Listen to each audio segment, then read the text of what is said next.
Kalau diharam harus kita tinggalin. Jangan mabuk, jangan berzina, jangan berjudi, jangan narkoba, jangan main riba.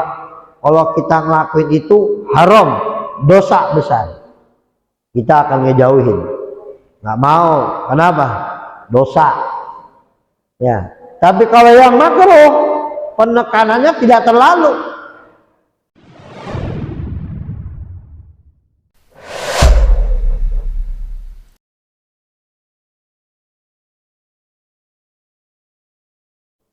Imam Ahmad bin Hambal, muridnya Imam Syafi'i, suatu saat beliau dikasih semangka. Zaman Nabi ada semangka. Ya, zaman Nabi ada semangka. Dikasih Imam Ahmad bin Hambal semangka. Imam Ahmad bin Hambal nggak mau makan. Ya, makannya Imam Ahmad, maaf tidak, saya tidak mau makan. Kenapa? Bukankah Nabi Muhammad makan semangka? Iya, Nabi Muhammad makan semangka. Tapi saya nggak tahu Nabi Muhammad belahnya dari mana, dari atas, dari bawah, atau dari samping, sampai di situ. Ya, padahal satu hal yang mubah. Tapi takut, ya kalau nggak ngikutin Nabi Muhammad, akhirat itu nggak ada artinya yang mubah. Bahkan dikatakan, ada yang mengatakan taraktu sab'ina baban minal halal, ya khasyitu an aqa'a fil haram. Aku tinggalkan 70 bab yang halal, yang mubah aku tinggalkan. Kenapa? Takut saya terjerumus kepada keharaman. Jadi saking mereka itu saking menjaga diri, yang hal-hal semacam itu aja mereka nggak kerjain, apalagi yang haram. Oh kita yang makruh kerjain, yang haram kita kerjain. Alhamdulillah, nggak padang mulu. Dah gampang, tobat, insya Allah Allah kabul tobat kita. Loh, emang kita termasuk yang dikabul tobat kita sama Allah? Kan kita nggak tahu. Ada nggak Bapak Ibu sekalian yang bisa menjamin tasbihnya Bapak Ibu satu aja yang yakin 100% diterima? Ada nggak? Ada nggak yang yakin di sini? Satu tasbihnya Bapak Ibu, baca subhanallahnya aja seumur hidup, satu, sampai saat ini ada satu dari tasbihnya Bapak Ibu sekalian yang benar-benar diterima sama Allah. Bisa? Ada yang meyakini? Enggak. Ya. Atau ada dosa satu aja dari dosa Bapak Ibu yang benar-benar diampuni sama Allah 100%. Ada yang bisa meyakini? Nah. Terus bagaimana kita? Maka jauhi maksiat. Laksanakan terus ketaatan, jauhi maksiat. Ya, biar nanti ketika kita terus melaksanakan ketaatan kita menjadi orang-orang yang terpilih. Ya. Kemudian zahiran wa batinan, zahir dan batin. Apa maksudnya zahir dan batin? Zahir tingkah laku kita yang tampak di hadapan orang. Ya, tingkah laku kita yang tampak di hadapan orang itu cermin takwa. Kemana-mana, misalkan ya keseharian lah. Kita mau pergi kemana-mana, yang bapak pakai celana panjang, nutup aurat, atau melebihi pakai sarung, pakai gamis. Takwa tercermin dalam kesehariannya. Yang ibu kemana-mana pakai gamis, aurat ditutup, kerudung. Takwa dalam keseharian. Bohir, yang gampang aja. Ya keseharian kita keluar, keseharian kita pakai baju, tampakkan takwa kita kepada Allah. Bapak-bapak yang keluar pakai celana panjang atau pakai sarung, ya nggak apa-apa pakai kaos merapi lagi, pakai koko, pakai songkok, takwa. Makanya kan baju itu baju yang bapak pakai kan namanya baju takwa. Ya, karena mencerminkan takwa. Ya, ada yang bilang baju bapak yang pakai itu yang model takwa itu baju orang Cina. Ya, karena orang biasa orang Cina pakai baju itu dia menjawab koh. Ya, koh, ini baju kokoh. Karena yang pakai itu orang Cina. Nah orang Cina panggilannya koh. Nah yang pakai baju itu koh. Ini baju kokoh. Ya, baju kokoh tapi asal muasal nama baju kokoh itu ya. Nah, yang perempuannya keluar pakai jilbab. Ke tukang sayur Pak Ustadz, masa kudu pakai jilbab juga? Kudu pakai jilbab. Ya, jangan mentang-mentang ke tukang sayur, ke toko sebelah, ibu kagak pakai jilbab. Lah udah tua Pak Ustadz, rambut udah putih semua, siapa yang demen sama saya, bukan masalah itu. Ya, saya mau udah tua Pak Ustadz, rambut udah putih semua, kulit udah pada keriput, kudu ketutup juga lah. Nah tetap namanya syariat nggak mandang bulu, mau tua mau muda tetap harus melaksanakan perintah. Yang muda buka kerudung dosa, yang perempuan juga buka kerudung, yang tua juga buka kerudung dosa. Ya, yang muda buka kerudung dosa, yang tua buka kerudung juga dosa. Kali Pak Ustadz, kalau tua mah dosanya dikit lah, sama, nggak mandang bulu. Ya, yang muda buka aurat dosa sama, yang tua juga buka aurat dosa sama. Kali Pak Ustadz, kalau tua mah dosanya dikit lah, saya bilang. Justru kalau semakin tua semakin harus banyak ibadah, bukan malah maksiat yang dibanyakin. Tetap aja dosa dohiron, ya, yang dohir yang tampak sehari-hari. Ibu sama bapak di rumah, ya, menjaga sholat 5 waktunya, anak-anak dijaga sholat 5 waktunya, datang puasa Ramadan bareng-bareng. Itu yang tampak, yang dohir. Dan wabatinan, yang batin apa? Hati kita jangan irian sama tetangga, jangan dengki, jangan sombong, jangan hasut. Hati mainnya. Nah, kembali lagi tadi ke hati. Dohir itu tingkah laku ya kita yang tampak, batin adalah hati. Harus kita jaga hati kita. Ya, jangan sedikit-dikit niat tetangga kedatangan tamu mulu. Ya, wah, jangan-jangan tempatnya jadi tempat kumpul kebo. Kenapa? Loh, banyak tamu laki-laki main ke rumah janda. Loh, ya. Ya mungkin itu temennya, ya sesekali dia datang karena emang udah lagi banyak keperluan atau lain sebagainya. Ya, atau wah, tetangga punya mobil baru. Ya, jangan-jangan korupsi tuh. Ya, kalau tetangganya nggak kerja tetangganya, tetap punya mobil baru. Nah, ngepet. Nah, nggak kerja ngepet. Nah, asutan sama tetangga, jangan. Nah sekarang apa? Orang kerja nggak punya uang, nggak mesti harus kerja keluar. Sekarang mah dalam rumah udah bisa. Dalam rumah aja, duduk dalam rumah bikin konten YouTube udah dapat duit. Ya kan, ahli IT, ya kerja di rumah udah bisa. Orang pintar teknologi ya IT, wah dipakai. Ada di daerah Sragen Pak. Ini anak muda nggak terkenal di kampung, dia dikenalnya pengangguran. Kenapa? Di rumah mulu. Tapi motornya cakep, mobil punya, rumah gede, nggak pernah kelihatan keluar. Sekalinya keluar paling dirokok, sekalinya keluar paling ya jalan-jalan, nggak pernah kelihatan kerja. Di rumah mulu, makanya dia kena pengangguran. Tapi pengangguran banyak duit. Selidik ternyata apa? Dia ahli IT, dia pinter sehingga dipakai di 15 perusahaan di dunia. Bukan di Indonesia aja Pak, di dunia pakai dia cuma perusahaan ini ngirim cek, dia masuk kerjain, kirim, dapat transferan. Perusahaan ini ngirim, kerjain, kelar, kirim, dapat transferan. Begitu di rumah aja kerjaannya, ternyata di depan komputer itu. Ya, jadi jangan mengira orang akan punya uang terus kerja keluar. Enggak, kadang-kadang di rumah juga dia punya uang. Makanya jangan hasut. Ya, wah ngepet dia ngepet. Ngepet. Ya, jangan. Punya tetangga punya duit, punya mobil baru. Ibu udah puyeng. Aduh, puyeng. Apa Bu? Tetangga punya mobil baru, kita belum ganti-ganti. Ya, urusannya. Ya, nggak lama tetangga renovasi rumah, tingkat dia 2 lantai, makin kencang dia sakit di rumah. Apa Bu? Tetangga renovasi rumah 2 lantai. Nah, jadi ibu yang cepot.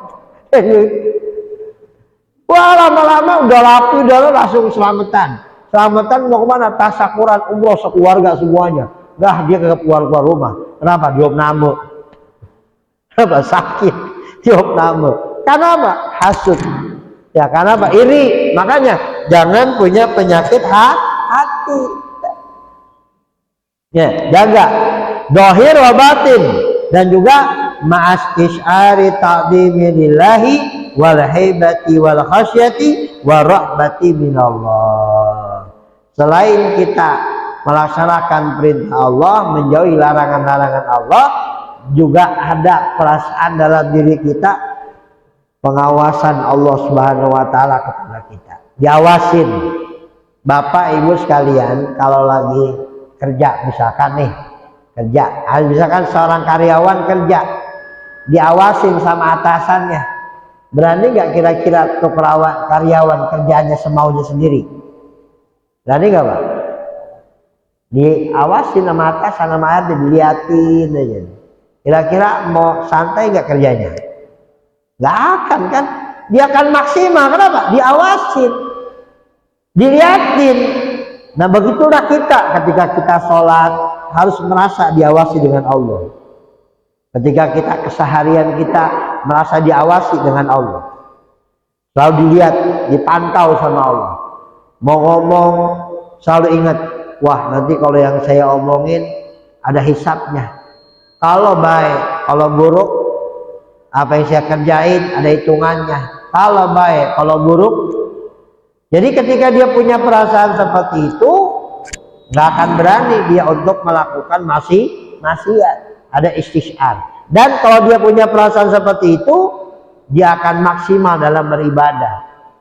Nggak akan ada kelalaian dalam ibadah. Dia akan khusyuk, dia akan khudu, dia akan menjaga maksimal ibadahnya, ya untuk mendapatkan keridhaan dari Allah Subhanahu wa taala. Jadi bukan hanya sekedar ibadah, tapi ada perasaan dalam ibadah kita bahwa Allah ngawasin kita, Allah melihat kita, Allah mantau kita, sehingga kita ibadahnya maksimal. Itu harus ada, bukan hanya sekedar laksanakan perintah dan menjauhi larangan. Jadi ada istisyar, wal istisyar ta'zimillah wal haibati wal khasyati wa rahmati. Ya. Nurut sama atasan, ya nurut sama atasan, karena kita melihat kedudukan atasan itu tinggi dari kita. Ya, karena atasan itu lebih hebat dari kita, sehingga kita nurut sama dia. Begitulah ketika kita taat kepada Allah, jangan hanya sekedar melihat ketaatannya, tapi kita taat kepada siapa? Kepada Allah. Siapakah Allah? Zat yang maha tinggi, zat yang maha bijaksana, zat yang memantau kita, zat yang mengawasi kita, zat yang maha kuat, maha segalanya. Kalau kita ada perasaan seperti itu, insya Allah sholat kita akan khusyuk. Karena kita melihat zatnya, ya melihat Allah Subhanahu wa taala yang penuh dengan kemuliaan, yang penuh dengan keagungan, sehingga kita akan maksimal. Itu harus ada. Ya kita hanya tahu Allah begini begitu, cuma nggak ada perasaan pengagungan, pengtakziman kepada Allah, nggak bisa. Ya kita tahu nih atasan kita ngawasin kita, kita tahu atasan kita ngeliatin kita, tapi nggak ada perasaan, ya dia ini bisa berhentiin saya kapan aja, dia bisa ngusir saya kapan aja, dia bisa mutasi saya kapan aja. Wah saya nggak berani kalau begini, ya maksimal lah ngerjain. Begitulah ketika kita kepada Allah. Allah maha mengetahui kita, ya Allah melihat kita. Harus ada, kalau saya salah saya bakal masuk neraka ini, ya Allah bebas masukin saya ke neraka atau ke surga. Allah bebas menjadikan saya mati saat ini atau nanti. Allah bebas mau jadikan saya orang bahagia apa orang yang susah. Enggak. Saya harus benar-benar, saya harus benar-benar menjaga. Itu arti istisyar. Ada perasaan pengagungan kepada Allah, ya ada perasaan bahwa Allah itu maha tinggi. Maka dalam sholat kita kan diawali dengan kalimat apa? Takbir kan? Allahu Akbar. Apa hikmahnya? Ya, apa hikmahnya? Ketika kita sholat ada perasaan pengagungan kepada Allah, maka sholat kita dari awal sampai akhir nggak akan berani untuk lalai, nggak akan berani tidak khusyuk. Kenapa? Allahu Akbar, Allah Maha Besar, Allah Maha Agung. Diawali dengan itu biar apa? Langsung kita tunduk. Ya, Allahu Akbar. Ya sebagaimana kalau seorang datang ke raja, melihat sosok raja yang hebat, yang besar, yang kuat, dia nggak akan berani untuk apa? Ketika melihat raja begitu, langsung diem. Kenapa? Sosok yang hebat ini, sosok yang mulia, sosok yang kuat, dia bisa aja menghukum saya saat ini. Maka ketika pertama masuk ruangan raja, langsung diem. Gak berani dia mundur, gak berani dia ngelengos-ngelengos jalan. Kenapa? Ada perasaan awal ketika bertemu dengan raja. Ya, perasaan apa? Raja itu hebat, raja itu begini, sehingga masuk ruangan raja langsung mundur. Nah begitulah ketika kita sholat, diawali dengan perasaan seperti itu, Allahu Akbar, langsung diam, khusyuk, pelan-pelan, kudur. Kenapa? Langsung diawali dengan kebesaran Allah Subhanahu Wa Taala. Itu hikmahnya. Kenapa kita dalam sholat diawali dengan kalimat takbir? Biar apa? Ketika kita sholat nggak ada lagi yang besar kecuali Allah. Sehingga yang kita lihat hanya Allah Subhanahu Wa Taala, yang lainnya tiada. Yaitu makna istisyar, ya, ada perasaan pengagungan terhadap Allah. Qala ba'dul mufassirin, sebagian ahli tafsir mengatakan, fi qaulihi ta'ala, di dalam firman Allah, ittaqullaha haqqa tuqatih, bertakwalah kepada Allah dengan sebenar-benarnya takwa. Nah, apa arti sebenar-benarnya takwa? Kapan kita dijadikan orang yang benar-benar takwa? An yuta fala yu'sa, taat nggak pernah maksiat. An yuzkar fala yunsa, selalu ingat nggak pernah lupa. Wa yushkaru fala yukfar, selalu bersyukur nggak pernah kufur. Katakan, walai yastati al abdu walau kana lahu alfi nafsin ila nafsi wa alfi umrin ila umri an yattaqillaha haqqa tuqatih. Walaupun manusia itu punya 1 jiwa, 1 juta roh, setiap roh punya 1 juta umur. Kita punya 1 juta roh, 1 juta roh punya satu roh punya 1 juta umur. Untuk mewujudkan sebenar-benarnya takwa nggak akan mampu. Nggak akan mampu. Ya, untuk mewujudkan sebenar-benarnya takwa nggak akan mampu. Itu kecuali Nabi dan Rasul. Kalau kita manusia seperti kita ini nggak akan mampu untuk benar-benar aqatu. Ya, walau antaqa jami' dzalika fi ta'atillahi wa ibahu mahabbih. Walaupun semuanya ditasarrufkan, difokuskan buat ibadah kepada Allah Subhanahu Wa Taala, nggak akan bisa. Kenapa kita nggak akan bisa seperti itu? Wadzalika li'udmi haqqillahi ta'ala ala 'abdi wa li jalali 'azamatillah wa 'ulwi kibriyaihi wa irtifai majdihi. Kenapa? Karena apa yang Allah berikan kepada hamba sangat besar. Ya, sangat banyak. Dan keagungan Allah Subhanahu Wa Taala tidak ada yang mengalahkan. Sehingga untuk sampai ke derajat itu memuji Allah sebenar-benarnya pujian nggak akan mampu kita. Menjaga ketaatan dengan sebenar-benar ketaatan nggak akan mampu. Karena hak Allah sangat banyak kepada kita. Jadi tuntutan Allah kepada kita sangat banyak. Sholat 5 waktu doang masih kurang. Puasa Ramadan masih kurang. Ya, baca Quran misalkan. Baca Quran kita dari 24 jam. Puasa sampai kita kurus. Sujud sampai kita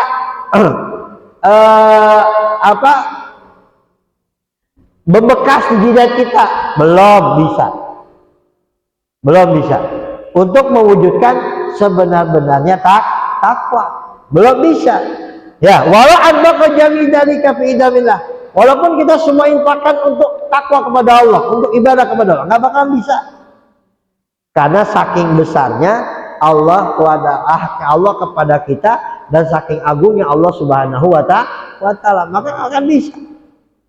Ada satu cerita seorang hamba di kalangan Bani Israel. Ya, ada seorang hamba di kalangan Bani Israel, siang dia puasa, malam ibadah. Enggak sampai di situ. Terkadang dia berjihad di jalan Allah, perang, memerangi musuh. Dalam keadaan berpuasa, itu dia lakukan seumur hidupnya. Siang dia puasa, malam dia ibadah. Siang puasa, malam ibadah. Itu aja yang dilakuin. Selama puluhan tahun dia ngelakuin itu. Rasulullah bercerita, di hari kiamat, orang ini, kata Allah, kamu masuk surga dengan sebab rahmatku. Kaget nih orang. Ya Rabb, mana puasa saya pahalanya? Mana sholat saya pahalanya? Mana jihad saya pahalanya? Kok saya masuk surga dengan berkat rahmat? Pahala mana? Puasa saya mana? Kok berkat rahmat? Ibaratnya kasih sayang. Ibaratnya begini, ada anak SD, nilainya nggak bisa untuk naik kelas, nilainya nggak bagus buat naik kelas, tapi karena emang ini anak masya Allah di sekolahnya taat sama guru, baik sama temannya, akhlaknya hebat, dikasih nilai tinggi. Yang 4 jadi 7, yang 5 jadi 8, tinggi nilainya sama gurunya. Sebenarnya ini nggak bakal naik kelas, nilainya nggak cukup, tapi ditinggiin nilainya, nilai kasih sayang ibaratnya. Nah begitulah ibaratnya hamba ini, nggak cukup dengan puasa seumur hidup, malam tahajud seumur hidup, jihad seumur hidup, untuk masuk surga belum cukup, nilainya belum cukup. Udahlah masuk surga karena saya sayang sama ente. Pak, nikmat dari mana yang Bapak rasain sehingga Bapak ngucapin alhamdulillah mulu? Tangan Bapak kagak ada, kaki kagak ada, mata buta. Nikmat dari mana? Bapak kok dari tadi saya lihat alhamdulillah, alhamdulillah, alhamdulillah. Apa kata orang ini?